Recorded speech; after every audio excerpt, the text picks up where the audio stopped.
All right, guys. So today we are going to talk about the 8 core elements that I cannot live without. So this is all the things that I've read in books and at the same time from my own experience and what I think is going to be vital to OD brand, to the business itself, to this clothing brand. So I came up with 8 because I feel like this is something that I will always go back to every single year just to know if I'm on the right path or if I'm not on the right path. Okay, but within these 8 different elements, I broke it down into 2 different aspects. We're talking about the exterior part about the business and then the internal part about the business. So the exterior are things that is coming from the outside source, which is like the customer and so on, and then the internal are things that's coming from me as the owner of the brand, right? Why is all of this thing so important to me? Okay, so we're gonna start with number 1 is the brand story. Brand story. What does the brand story implies? Like, what does it entail? Like, is it about cat and mouse? Is it about cooking? Like, what is OD itself? So I want to be able to tell a story, and the point of me telling the story is to show you guys exactly what OD is about and what type of clothing or what type of brand I'm trying to create for the audience. So that is me telling a story itself. Okay, and that is number 1.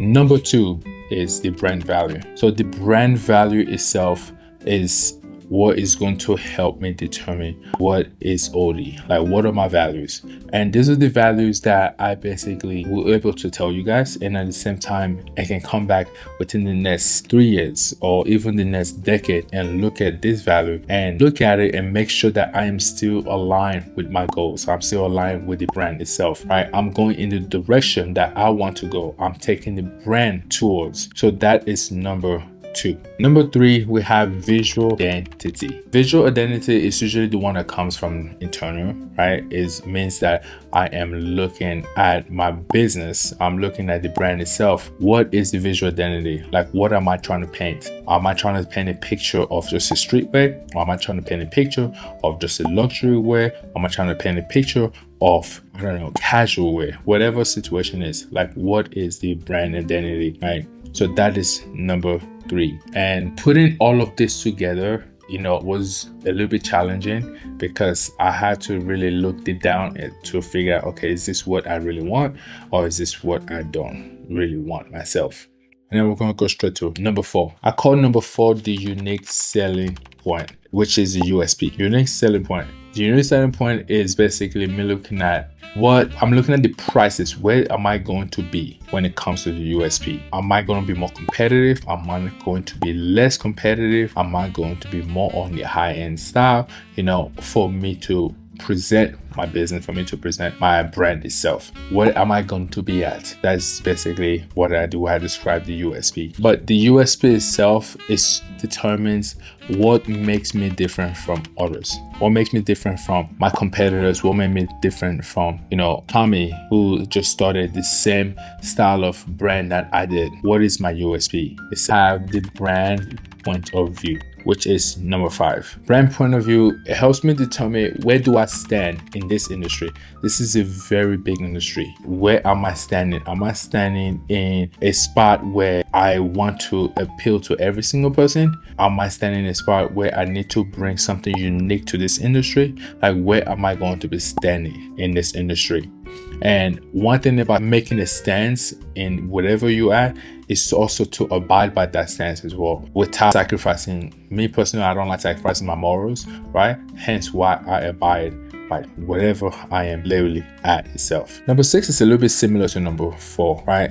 But next part is brand positioning. Where am I in the brand positioning when it comes to the prices? Am I going to aim for something super high? Am I going to aim for something more on the luxury side and also high price? Am I going to aim for something more on the competitor side and more of the lower price? Where am I going to be putting myself? Am I going to put in the brand itself, the brand positioning? And number 7 is the target customer. Who is my target customer? So finding out my target customer is a little bit tricky because I don't have the product. I don't have basically products or collections for me to sell, for me to determine who my target customer is going to be. So this is what I did. Personally, to find out my target customer, I picked between a male and a female. So I started from that. Do I need to service more towards the female, or do I need to service more towards the male? But regardless, I have to pick one or the other, right? But later on doesn't mean that I'm not going to be able to do both. But just for right now, I have to pick either a male or a female. So with that being said, what I did was basically make that decision, and then from there I made a decision of what what category of people am I going to be targeting. Am I going to be targeting business class people? Am I going to be targeting sports people? Am I going to be targeting like basically stay at home male people, right? So that itself, and you guys can already get my drift, like that itself is me trying to decide, okay, where am I going to get my customer from? Like, who's my target customer? And that helps me determine my target customer. By me determining my target customer, it's easier for me to market more, right? And it's easier for me to basically give you guys or sell my product to whoever needs it. Not everybody is going to like my products, but I need to know who my target or customers are, and that will help me sell the product that I need to sell. And then we'll come to the very last one, number 8, the tone of voice. So my tone of voice matters. I am not a loud or aggressive or obnoxious type of person. What am I is that I'm more of a low tone and chill type of person. So I need to know exactly what tone of voice I'm going to be using in my brand itself. What tone of voice are you going to be using in your brand? Are you more of the classy style where you don't have to put too much on a piece of fabric, or are you more of the type of person that is going to put just a lot of information on the fabric, different designs? Like, I'll give you an example, like a skeleton or a dog or a wolf, right, with letters at the bottom, with letters at the top. I'll use that style. That is what I define by tone of voice. What style of tone of voice are you aiming towards? And me personally, I like going towards the cleaner style of tone of voice because it is simple, and at the same time it is something that I personally prefer more than just a chaos style of fabric itself. And through this opportunity, I'm able to make the quality of the product even better, because whenever you put in design on a piece of fabric, and there's nothing wrong with this, it's just that you care about the design more versus the fabric. Versus when you don't have too much design on the fabric, you care more about the fabric more versus the design, because the design itself is just your logo, right? And the logo is what's going to help you basically tell people about it, to help you tell your story better. But the quality of the material is what's going to be the selling point of your business, because people will come to you based on the material, not just based on the logo. You catch my drift. So that's all I got for you guys today. I'm going to be posting more something similar to this, like